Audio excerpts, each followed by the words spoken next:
So we're looking at a number of things coming up with 82 days until the election. So let's just start with that 30,000-foot view right now.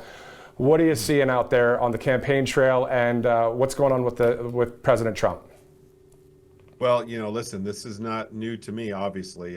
Since the escalators, I've been with him. So, it's game on. You saw the news where Corey's coming back with us, and several other, as I call the 2015ers.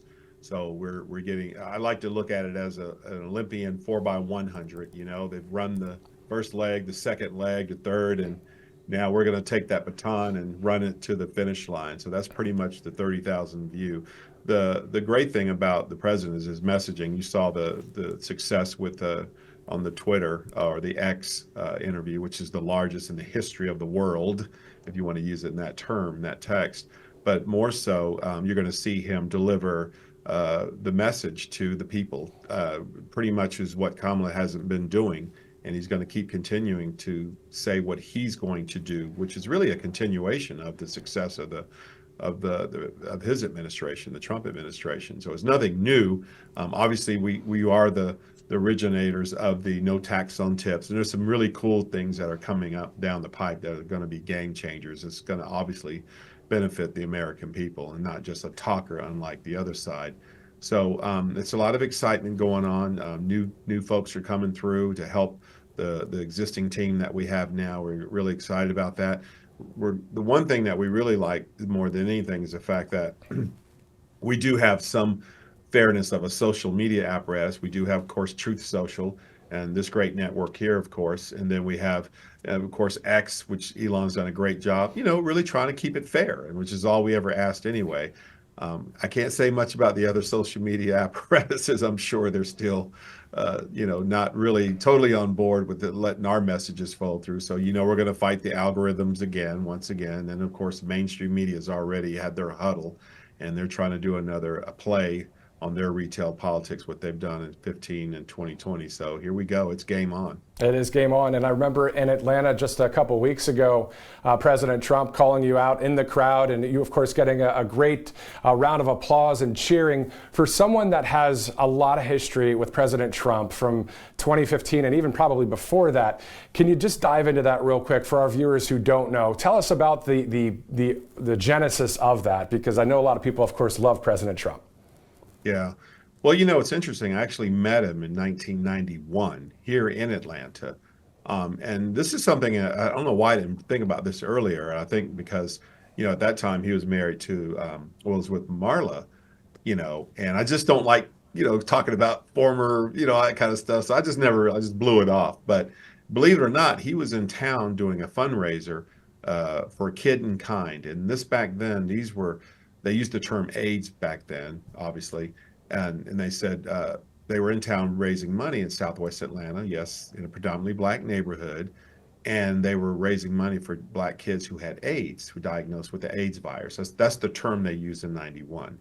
And there's WSB Channel 2 covered it, and he's picking up these kids, whatever. So anyway, long story short, later on that night, we were at the popular nightclub called Petrus. That's where I always like to go and dress up and all that. And that was a really hot, high-end nightclub on Peachtree Street. And that's where I met him. And so I've known him 34 years. So fast forwarding that, I got a call earlier in the 2011 time that he was thinking about running. And he's always, and you saw the interview with Oprah, for many years, he's always been, thinking about it, talking about it, and other people encouraging him to run, like Oprah. You saw that in 1989, that interview. She was literally encouraging him to run. The folks from The View, Barbara Walters, many of them have done that. But they didn't know that he was going to go down the Republican side of the escalator, not the Democrat side of the escalator. So he went down the Republican side of the escalator. You're not my friend anymore. And, the rest is history with that. But the man is very passionate. I have spoke with him. I did talk to him a lot. Saturday, I did a roundtable for him with black business owners that from around Georgia that were very, prominent in their own business, electrical engineering companies, landscape company, real estate firms, construction firms, like trucking firms. And that was pretty much was in our meeting, and talking about the contrast between the Trump administration and the Biden administration on fuel charges, interest rates, as well as commercial loans, what that looks like now, and also just the high gas prices from the trucking guy, and just a lot of different variables and running the contrast. So anyway, he's very passionate. To answer your question, he's willing to die. I hate to say it that way. I don't like using that for the country, and he really genuinely cares about people.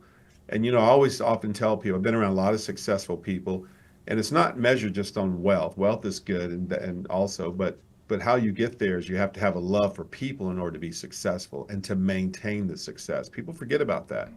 And he's from the retail world. He's from hotels and always wanting to make sure you're okay, and the hospitality industry. And people forget about that.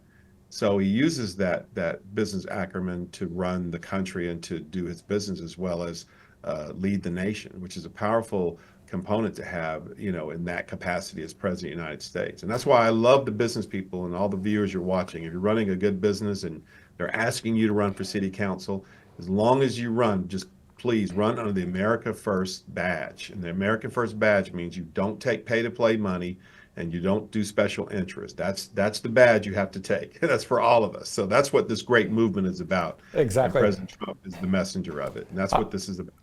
I was about to post on Truth Social today a throwback Thursday to one of President Trump's debates. There's Jeb Bush to his right, and on the camera it was to the left, of course. And he was talking about the fact that all the people there were booing President Trump. He says, these are the special interests in this crowd. These are the donors that are sitting in these seats. He goes, I'm not going to be bought and paid for, paraphrasing a bit, but he was going to do what was right for the American people. So isn't that awesome, Bruce, to be a part of someone that is not only the leader of the free world, but someone that is going to stand up for the person, the everyday American?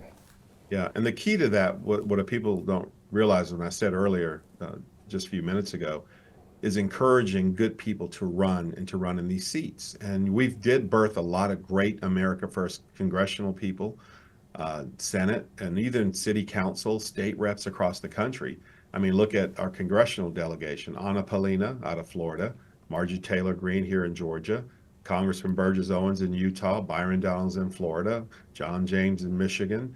The list goes on. Bo Bear out of Colorado, who they tried to throw her out, and she jumped over there and still got whether you like these folks or you agree or disagree how they do things, they are part of that America First. Matt Gaetz, I can't not mention him down there in Florida. And he talks about small donor dollars and not taking special interest. And that's essentially the real leadership, is what we're trying to entice to take these seats. That way you can govern. That way you don't owe a favor. And that's why we see what happened, how the nation was victimized with the Biden crime family. And you see how, like, Joe had no ability to govern because he was doing deals with Russia, Ukraine, China, his family, and God knows who else. So, there's an old saying, you can't really govern if you owe too many favors. Exactly. And then you were naming a number of America First patriots: Hung Cao out of Virginia, Kerry Lake out of Arizona, Abe Hamadeh, so many great people. And it's awesome to see that President Trump, led the way for all of those people. So Bruce LeVell out of Atlanta, thank you, sir, so much for joining us here at Right Side. Hope to see you again soon. Yeah, thanks for having me. Definitely.